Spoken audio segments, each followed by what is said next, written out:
வணக்கம், welcome to mango city kitchen. இன்றைக்கி நம்ம பார்க்க போகிறது உருளைக்கிழங்கு வத்தல். இது ஒரு தனி சுவையாக இருக்குங்க. உருளைக்கிழங்குலாம் கடையில் விற்கிதில்ல சிப்ஸு, அது மாதிரி இருக்காது. இது ஒரு தனி சுவையாக இருக்கும். கடையிலையும் பெரும்பாலும் இந்த வத்தல் விற்க மாட்டாங்க, நாம் தான் போட்டு வச்சுக்கணும். ஒரு முறை ட்ரை பண்ணி பாருங்கள். ஷார்ட்ஸ் வீடியோவை பார்த்துட்டு கில்லு பதம் எப்படின்னு தெரியலேன்னு சொல்லியிருந்தீங்க. எவ்வளோ நாள் வேக வைக்கலான்னு கேட்டிருந்தீங்க. கில்லு பதம் எப்படிங்கிறது ரொம்ப தெளிவாக சொல்லி காமிச்சிருக்கேன். A to Z சொல்லி காமிச்சிருக்கேன். வீடியோ ஸ்கிப் பண்ணாமல் கடைசி வரலும் பாருங்கள், உங்களுக்கு புரியும். நிறைய ஐடியாஸு டிப்ஸ் எல்லாம் சொல்லி கொடுத்துருக்கேன். நம்ம சேனலில் ஏற்கனவே வத்தல் வகைகள், வடகம், ஊறுகாய் வகைகள் எல்லாமே போட்டிருக்கேன்.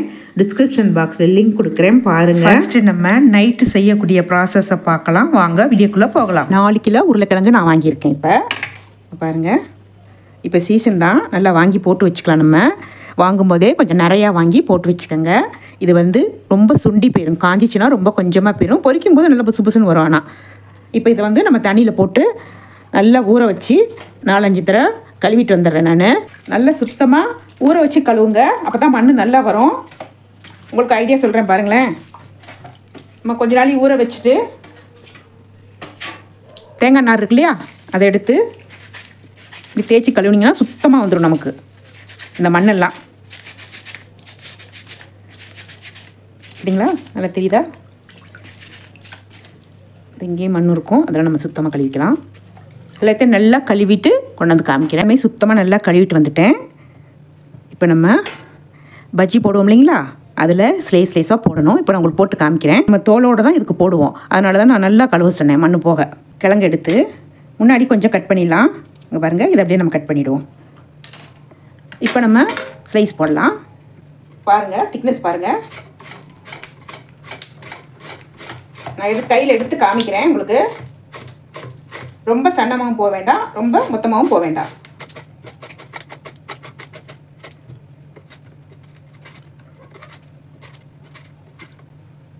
போதும்.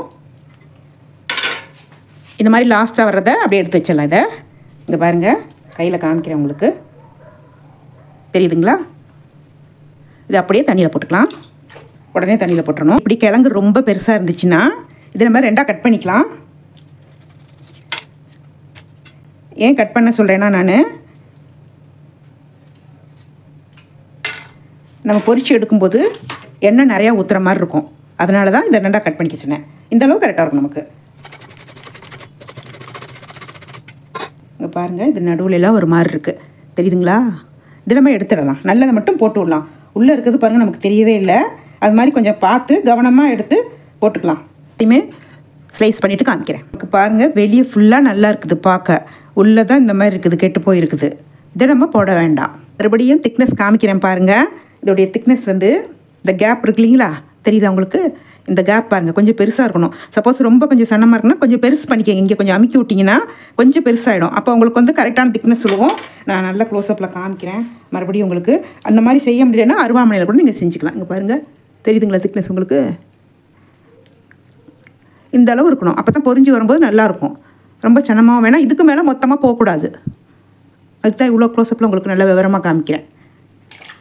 முன்னாடி கொஞ்சம் கொஞ்சம் கட் பண்ணி எடுத்து வச்சுட்டேன். கொஞ்சம் ஒரு மாதிரி இருக்கிறத எடுத்து வச்சுக்கிட்டேன். இதை எல்லாத்தையுமே கட் பண்ணி வச்சுக்கிட்டேன், ஈஸியாக இருக்கும் அப்படின்னு சொல்லிட்டு. நம்ம டக்கு டக்குன்னு செஞ்சு போட்டுடலாம். இது எல்லாமே நல்லா ஸ்லைஸாக சீவிட்டேன். இதை நல்லா 2 தடவை கழுவிட்டு வரேன். இங்கே பாருங்கள், தண்ணி பாருங்கள் எப்படி ப்ரௌனாக இருக்குன்னு. நல்லா கழுவிட்டு வந்துடுறேன் எல்லாத்தையுமே. இவ்வளோ வந்துருக்குது வேஸ்டேஜ். இதை நம்ம ஒன்றும் வேஸ்ட் பண்ணக்கூடாது. இதை நம்ம வேக வச்சு ஸ்டப்படி சப்பாத்திக்கு செஞ்சுக்கலாம். எதுக்கு வேணால் நம்ம செஞ்சுக்கலாம். எனக்கு கேட்டால் ஸ்டப்படி சப்பாத்திக்கு நல்லாயிருக்கும். நல்லா வேக வச்சு தோலெல்லாம் எடுத்துகிட்டு வெங்காயம், பச்சை மிளகாய் எல்லாருக்கும் தெரியும் இல்லைங்களா, அதை செஞ்சு சாப்பிட்டுக்கலாம். நல்லாயிருக்கும். இது வறுக்கிறதுக்கு ஆகாது, ஒன்றுத்துக்கும் ஆகாது நமக்கு. ஏன்னா எல்லாமே இந்த லாஸ்ட் இருக்கு இல்லைங்களா, அதுதான். எல்லா பகுதியும் முன்னாடியும் பின்னாடியும் எடுத்து வச்சுருக்கோம் இல்லையா நம்ம, அதுதான் எல்லாமே. நல்லா 2 தடவை கழுவிட்டு உங்கள்கிட்ட காமிக்கிறேன். கழுவிட்டேன் பாருங்கள், தண்ணியை எவ்வளோ சுத்தமாக தெரியுது பாருங்கள். கிழங்கு நிறையா இருக்கவாசி 2 பாத்திரத்துலேயும் நான் போட்டு வைக்கிறேன். ஏன்னா இது காலையில் நல்லா எப்படி இருக்கும்னா நல்லா ஸ்டிப்பாக இருக்கும், அப்படியே விரைச்சிக்கிட்டு இருக்கும் எல்லாமே. பாருங்கள், இந்த மாதிரி நம்ம நைட்டே போட்டு வைக்கிறதுனால என்ன பெனிஃபிட் நமக்குன்னா, உருளைக்கிழங்கு சாப்பிட்டா கேஸ் பிடிக்குன்னு சொல்லுவாங்க இல்லைங்களா, அதெல்லாம் இருக்காதுன்னு சொல்லுவாங்க. எங்கள் அப்பா இப்படி தான் செய்வாங்களாம், எங்கள் அம்மா சொல்லுவாங்க நைட்டே எல்லாம் போட்டு வச்சுருவாங்க அப்படின்ட்டு. அது மாதிரி இது மாதிரி போட்டு வச்சுக்கோங்க. இப்படி தான் போட்டு வச்சுக்கணும்னு இல்லை, காலையிலே நறுக்கி காலையிலே கூட நம்ம வேக வச்சும் செய்யலாம், 2 விதமாகவும் செய்யலாம். இதை அப்படியே நம்ம மூடி வச்சுருவோம். நான் உங்களுக்கு காத்தால காமிக்கிறேன். இப்போ காலையில் பார்க்கலாம் பாருங்கள், காமிக்கிறேன் உங்களுக்கு.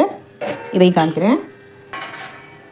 நைட்டு ஃபுல்லாக நல்லா ஊறி இருக்குது. இங்கே பாருங்கள், இது எவ்வளோ ஸ்டிப்பாக இருக்குதுன்னு பாருங்கள். நைட்டு நல்லா சாஃப்டாக இருந்துச்சு நம்ம போடும்போது. இப்போ எவ்வளோ ஸ்டிப்பாக இருக்குது பாருங்கள். இதையும் காமிக்கிறேன். இப்போ வந்து காலையில் ஒரு 9:30 ஆகுது. காத்தாலேயே நம்ம வெயிலில் வேக வச்சு காய போடணும். நான் காலையில் கொஞ்சம் டிஃபன் வேலையெல்லாம் முடிச்சுட்டு இப்போ இதில் கை வைக்கிறேன். இதை முடிச்சுட்டு தான் மத்தியானம் நம்ம வந்து லஞ்ச் பண்ணணும். அப்படி சொல்கிறேன். இந்த திக்னஸ் பாருங்கள், இந்த திக்னஸ் இருக்கணும். இப்போ கிழங்கு நிறையா இருக்குது, அதனால் 2 பாத்திரத்தில் தான் நம்ம வேக வைக்கணும். ரொம்ப அடைச்சி போட்டோம்னா உடஞ்சி போயிடும். இப்போ இது 2லேயுமே ஊற வச்ச தண்ணி வந்து நல்ல தண்ணியில் தான் ஊற வச்சுருக்கேன். இந்த 2 பாத்திரத்துலையும் நல்ல தண்ணியை ஊற்றி அடுப்பை ஆன் பண்ணிவிட்டேன். கொதிக்கட்டும், நம்ம மூடி வச்சுக்கலாம். சீக்கிரம் கொதி வரும். தண்ணி கொதிச்சிருச்சான்னு பார்ப்போம். தண்ணி நல்லா கொதிச்சிருச்சு. ஓப்பன் பண்ணிக்கலாம். தெரியுதுங்களா உங்களுக்கு? நல்லா கொதி வந்துருச்சு. உப்பு போட்டுக்கலாம். 1 கிலோவுக்கு 1 ஸ்பூன் கணக்கு வச்சுக்கலாம். இதில் 2 போட்டு விட்றேன். இதில் 2 போட்டு விட்றேன். நல்லா கலந்துருப்போம். கிழங்க போட்டுக்கலாம். 2ஆக பிரித்து வச்சுருக்கேன் கரெக்டாக பதமாக. அதுக்கு தகுந்த மாதிரி போட்டுக்கிறேன். இதையும் போட்டுக்கலாம்.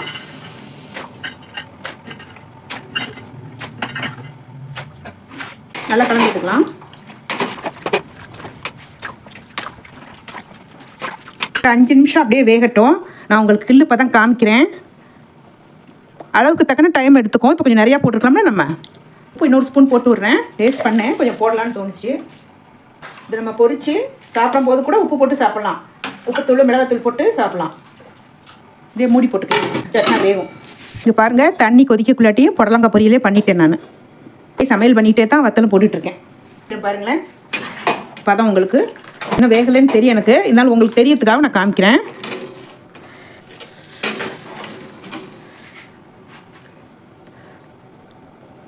சுடுது பாருங்கள். இன்னும் கொஞ்சம் வேகணும். இப்படி கில்லுனா டக்குன்னு போகணும். இன்னும் கொஞ்சம் வேகணும். இதையும் காமிக்கிறேன் உங்களுக்கு.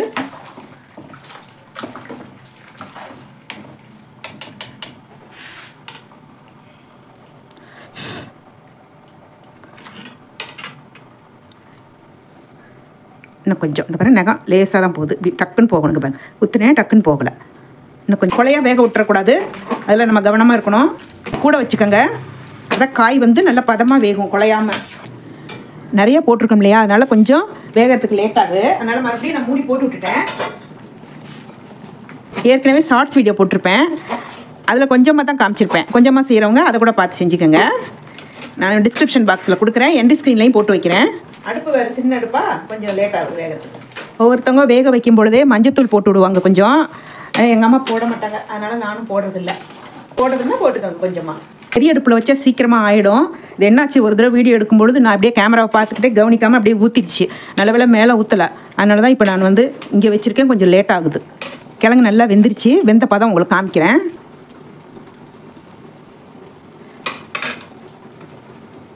பாருங்க, இந்த பதம் சுடு வெந்துருச்சு.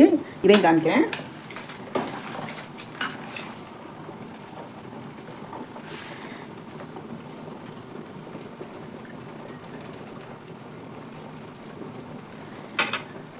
பாருங்கள், தெரியுதா? ஈஸியாக தெரியுற மாதிரி காமிச்சிருக்கேன். இதான் கில்லு பதம். நகத்தில் கிள்ளணும், கிள்ளணும், இந்த மாதிரி ஒட்டணும். இந்த மாதிரி கட்டாச்சு இல்லைங்களா, அது மாதிரி தான் அடையாளம். இதான் பதம் வெந்துருச்சு. இப்போ வந்து அடுப்பை ஆஃப் பண்ணிடணும். இதுக்கு மேலே நம்ம வந்து வேக விடக்கூடாது. 2 அடுப்பையும் ஆஃப் பண்ணிட்டேன். இவ்வளோ போட்டிருக்கவும் உங்களுக்கு 1/2 மணி நேரம் ஆகி போயிடுச்சு. இப்போ நம்ம வடிகட்டி போட்டு எடுத்து வச்சுக்குவோம். எல்லாத்தையும் வடிகட்டிட்டு காமிக்கிறேன். கொண்டு போய் மாடியில் காய போடணும். இதுக்கு மேலே நம்ம வேக விட்டோம்னா எல்லாமே குழஞ்சி போயிடும். இதான் பதம், கரெக்டான பதம்.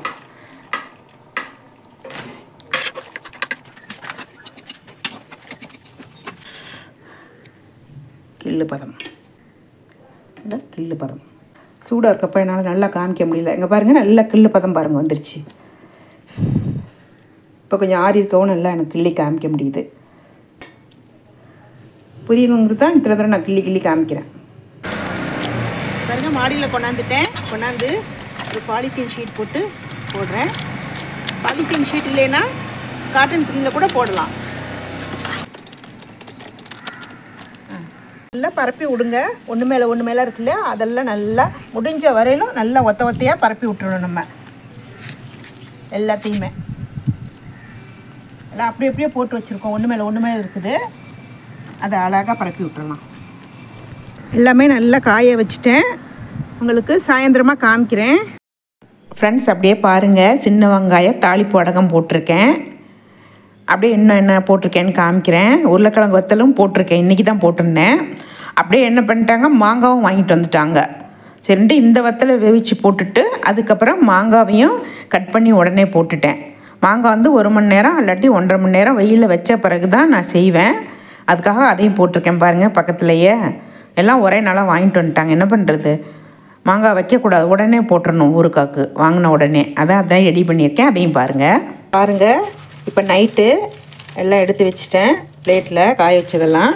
நம்ம எவ்வளோ போட்டோம் பாருங்கள், எவ்வளோண்டு சுண்டி வந்திருக்குதுன்னு. இதெல்லாம் ஒன்று ஒட்டிகிட்டு இருந்துச்சு, அதெல்லாமே எடுத்து விட்டேன். முடிஞ்ச வரையிலும் பொரிக்கும்போது கரெக்டாகிடும். இருந்தாலும் நம்ம காய வைக்கும்போது ஒன்று காய வச்சா நல்லாயிருக்கும். நாளைக்கு காய வச்சுட்டு 3rd டே அன்றைக்கி உங்களுக்கு நான் காமிக்கிறேன். ஃப்ரெண்ட்ஸ், பாருங்கள், நான் ராகி பால் பவுடர் பிஸ்னஸ் பண்ணிகிட்ருக்கேன். உங்களுக்கும் தேவைப்பட்டால் வாங்கிக்கங்க. இது எப்படி செய்கிறதுன்னு நான் வீடியோ போட்டிருக்கேன், அதை பார்த்து செஞ்சுக்கோங்க. செய்ய முடியாதவங்க என்கிட்ட வாங்கிக்கங்க. இது வந்து உடம்புக்கு அவ்வளோ நல்லது. 6 மாத குழந்தையிலேருந்து 80 வயசு பெரியவங்க வரலும் இதை நம்ம குடிக்கலாம். பாயாசம் போல் சூப்பராக இருக்கும். மோர் கலந்தும் குடிக்கலாம். நம்ம எப்படி பிடிக்குதோ அந்த மாதிரி நம்ம செஞ்சு குடிச்சிக்கலாம்.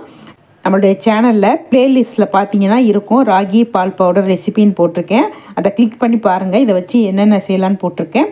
இது பாருங்கள், இது வந்து தனி உளுந்து கஞ்சி பவுட்ரு. இதுவும் பாயசம் போல் பால் போட்டு சக்கரை போட்டு நம்ம காய்ச்சி குடிக்கிறது. இதுவும் உடம்புக்கு ரொம்ப நல்லது. எல்லாருமே சாப்பிட்லாம். இப்போ எல்லாருக்குமே இடுப்பு வலி, கைகால் வலி எல்லாமே இருக்குது இல்லைங்களா, அதுக்கு உடம்புக்கு ரொம்ப நல்லது.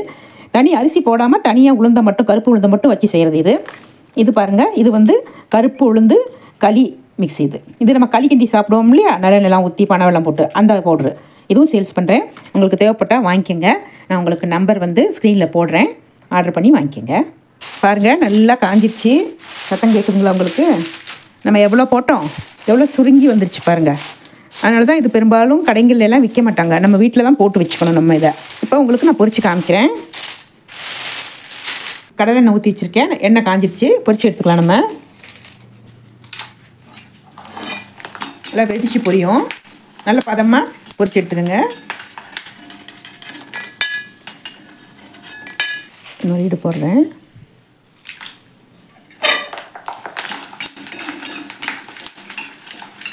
சாம்பார் சாதத்துக்கு, தயிர் சாதத்துக்கு, வெரைட்டி ரைஸுக்கு எல்லாத்துக்கும் சூப்பராக இருக்கும். சும்மா ஸ்நாக்ஸ் மாதிரியும் நம்ம பொரித்து மிளகாத்தூள் கொஞ்சமாக உப்புத்தூள் போட்டு சாப்பிட்லாம். அதுக்கும் நல்லாயிருக்கும். வீட்டில் ஒரு ஸ்நாக்ஸ் இல்லை, ஏதாச்சும் சாப்பிட்ணும் போல் இருக்குது அப்படின்னா எவ்வளோ அருமையாக இருக்குது பாருங்கள். பதமாக பொரித்து எடுக்கணும். நம்ம டக்குன்னு தீஞ்சிரும். இது வந்து நார்மலாக உருளைக்கிழங்கு சிப்ஸ் கடைங்கள்லாம் விற்கும் இல்லைங்களா, அது மாதிரி கிடையாது. இது பொரித்த உடனே நம்ம சாப்பிட்றணும். அந்த சிப்ஸ்னால் நம்ம வச்சு சாப்பிட்லாம். இது வச்செல்லாம் சாப்பிடக்கூடாது. உடனே பொரித்து உடனே சாப்பிட்றணும். இப்படி ஓரத்தில் வச்சிடலாம், எண்ணெயெல்லாம் வடிஞ்சிடும்.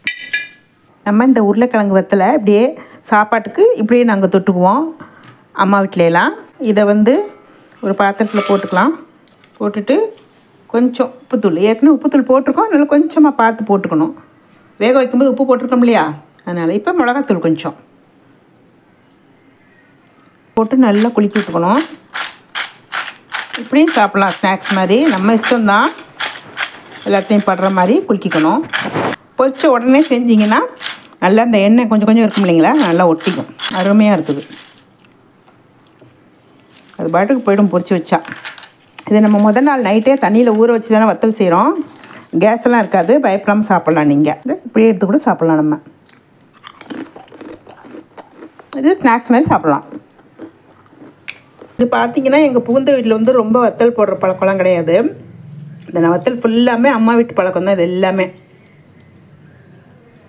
ஆனால் நாங்கள் வந்து சாம்பார், வெரைட்டி ரைஸ்க்கு எல்லாத்துக்குமே மிளகாத்தூள் உப்புத்தூள் போடாமல் தான் சாப்பிடுவோம். போட்டால் அது ஒரு டேஸ்ட்டாக நல்லா தான் இருக்குது. உங்கள் வீட்டுக்காரருக்கு மிளகாத்தூள் உப்புத்தூள் போட்டு தர சொல்லி தான் கேட்பார். உருளைக்கிழங்கு வத்தல் ரெடி ஆகிடுச்சு. இது மாதிரி நீங்களும் செஞ்சு சாப்பிட்டு பாருங்கள். உங்களுக்கு பிடிச்சிருந்தால் லைக் பண்ணுங்கள், ஷேர் பண்ணுங்கள், சப்ஸ்கிரைப் பண்ணுங்கள். மறக்காமல் பெல் பட்டனை ப்ரெஸ் பண்ணுங்கள். நன்றி, வணக்கம்.